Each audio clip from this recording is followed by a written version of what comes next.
Imagine the thrilling night of the Athletics World Championship final. On the track, the absolute best of sport excellence. The Afro-American king of sprint and the Kenyan trailblazer of marathon, ready to meet destiny, rewrite history and leave a legacy. The sprinter now enters his mental bubble, visualizing himself at the speed of light. The gun fires, King of Sprint explodes from the starting block. It goes all in, full power, speed and acceleration. Eyes locked on the finish line, running for his country, running for history. Meanwhile, the marathon runner starts in endurance mode, energy under control, 42-kilometer finish line visualized. But in a matter of seconds, the race ends, 9:44 seconds.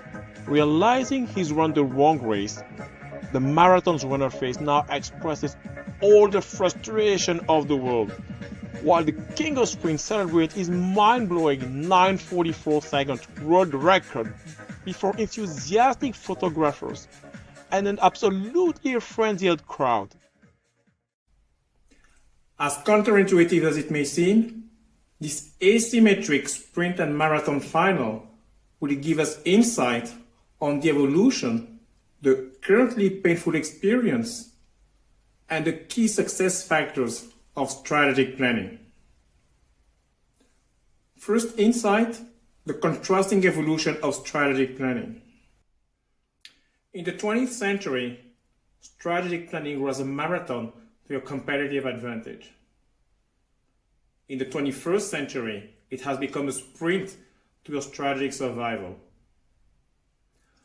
More precisely, in the 20th century, which one might consider the peak of the industrial organization era, strategic planning was a marathon-like exercise where you could easily pace yourself for the acquisition or the further development of your competitive advantage in a world that was linear, stable, and predictable, and in a world of great clarity regarding the time horizon by which your strategic options would play out.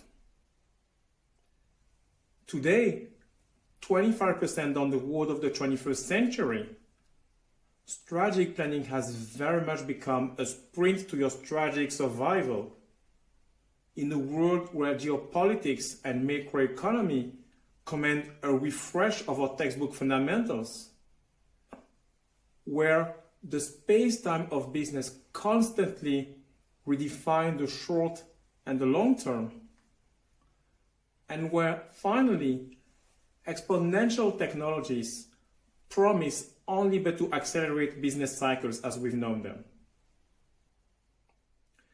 In this context, one might expect to see corporations striving for strategy mastery and for state-of-the-art strategic planning. Likewise, one might also expect to see top-level executives passionately but also strategically plan the destiny of their company. Unfortunately, strategic planning has been driving much more frustration than inspiration. And the figures behind frustration don't lie. When thinking of the client I've had the privilege to serve as a strategic advisor, 67 to 80% of C-level and senior executives declared being dissatisfied or very dissatisfied with their strategy planning process, while 75% of client companies has totally abdicated on the strategic dimension of the process, leading strategic planning with finance rather than strategy. Now, if the numbers behind executives' frustration with strategic planning are striking, the underlying reason behind them is even more so. And that brings us to the second insight, to the second teaching of our athletics sprint and marathon final. Our second insight is the following one.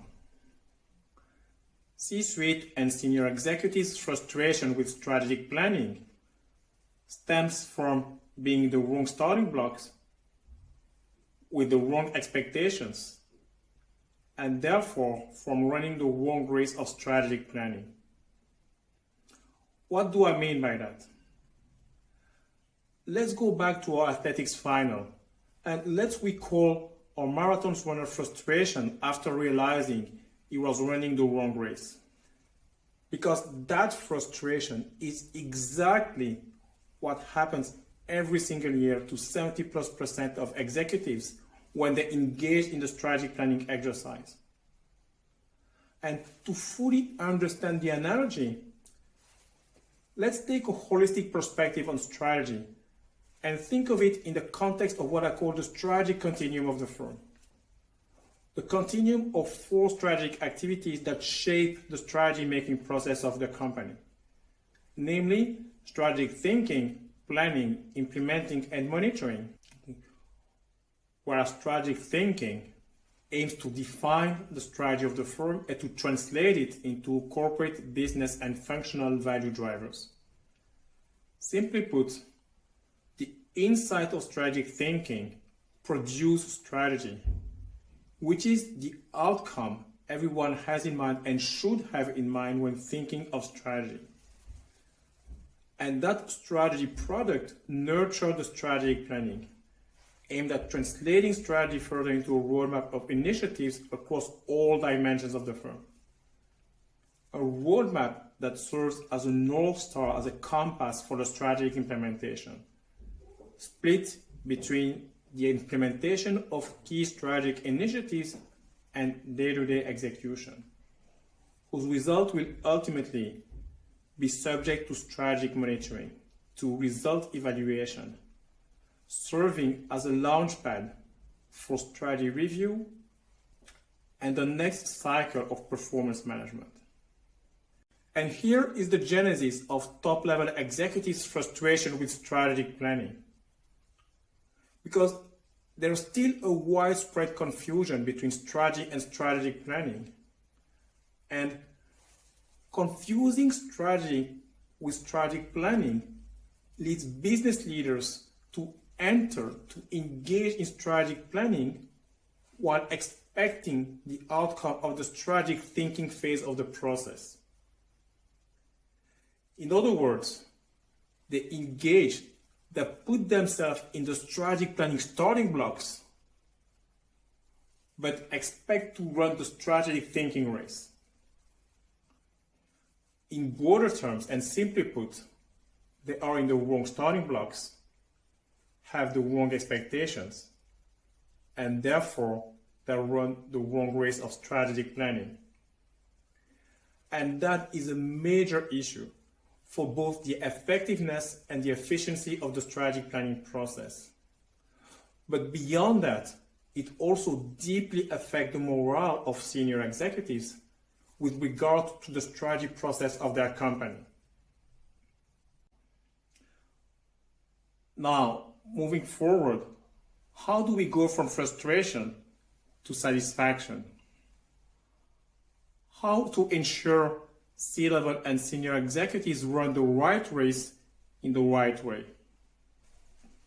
How to strengthen your strategic planning muscles and align it with the sprint strategic planning has become in the 21st century?